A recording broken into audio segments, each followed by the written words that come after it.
hope you recorded that halftime speech. 4 touchdowns. There were 4 possessions, 4 touchdowns in that third quarter. Yeah, I think it was just we came out, had great energy, obviously feeding off a great crowd that we had tonight, and then had a couple miscues that gave them momentum. And that's what gave them the opportunity to tie the game at halftime. And had a nice kickoff return by Logan Jones to get us started at the beginning of the third quarter, and then capitalized on that. And once we were able to get 2 scores, I mean, things kind of took care of themselves. I thought our defense played lights out. Our front 7 really came to play. We neutralized their deep threats, which was important. And, we've got a lot of things to clean up. It was not a aesthetically pleasing game at times. I think there were some special teams miscues, obviously, that we've got to take care of. And just some operational things that will improve, I think, a ton from this game. SEMO getting that field goal at the end of the first half. Did you feel that there was any sort of kind of deflation going into halftime, or what was kind of the feeling going into it? Disappointment, frustration, but I didn't feel like we were deflated at all. I mean, I think our guys, knew that they'd done some good things in the first half, and outside of dropping the snap on the punt, and then having that mistake at the end of the first half where we got the roughing the passer penalty that put him in field goal range. Heck of a kick by the guy. I didn't really think he had that kind of range, and he put that thing through. So you got to tip your hat to them. They have players too, but I was pleased with the way our guys responded in the second half. Second straight game without a turnover. Probably, like you said, wasn't the most aesthetically pleasing game, but Casey again took care of the ball. You're able to go with Troy when you need a spark. Yeah, definitely. That was kind of the plan going in, was to mix in Troy a little bit more on the offensive side. It was good to have Travis back. We stretched the field with him early, even though we weren't able to convert on some of those. That does have an impact on the defense, and it softened the box. I thought Logan Jones did a really nice job. Demarius Hosey in the second half, where he was running hard. And, our guys, I think they responded appropriately. Keep in mind, this is a good football team. That's a team that won 9 games and went to the second round of the playoffs last year, and we're a worthy opponent. A top 25 team, and on the verge of the top 10. And, certainly for us, coming off a tough game in Lubbock last week, this was important for us. And I really think that being at home and having this crowd behind us was important.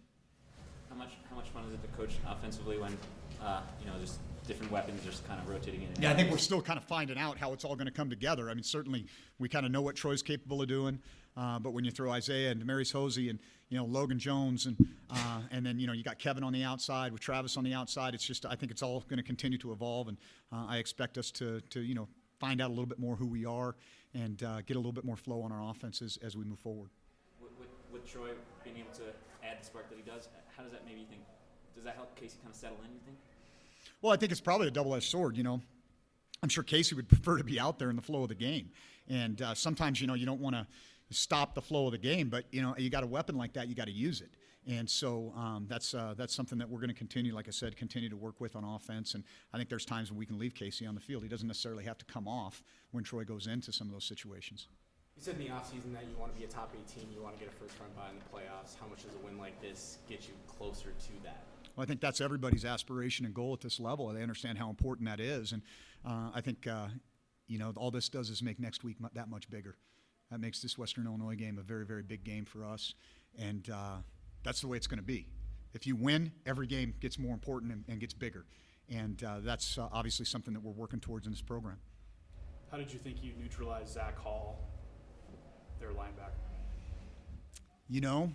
I'd probably have to watch the film a little bit. But I definitely think that, our gap schemes, our counter stuff was good because we were working doubles up to the second level. That was a part of the game plan. They did a nice job adjusting and bringing some boundary pressure that gave some problems. And then we hit some chunk runs to the field on our wide zone stuff and on the fly sweep to Logan. With that formation, I think in the past you called it the Maryland eye, and then obviously using the full house. Just kind of what did you like about that?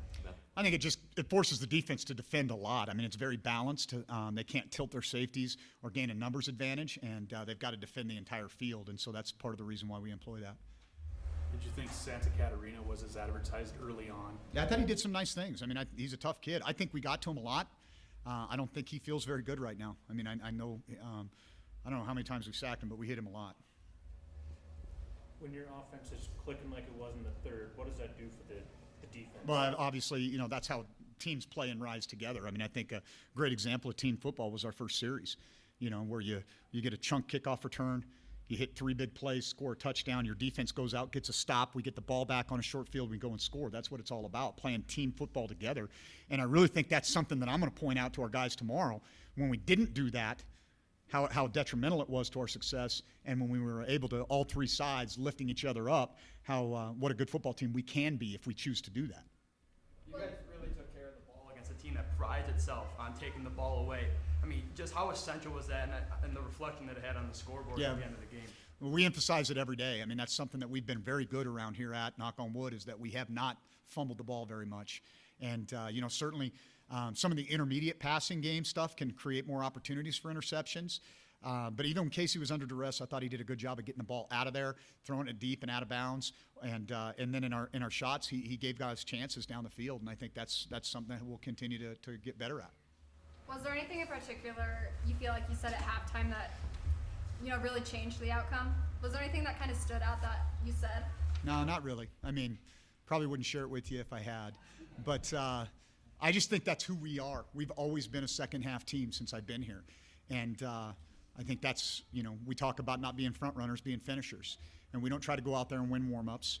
I think we're pretty businesslike and pretty calm at times. Maybe we need to be a little bit more juice sometimes. But the bottom line is if we can go in 0-0 or 10-10, whatever the case may be, we feel pretty good about ourselves because we've been in those situations a lot together.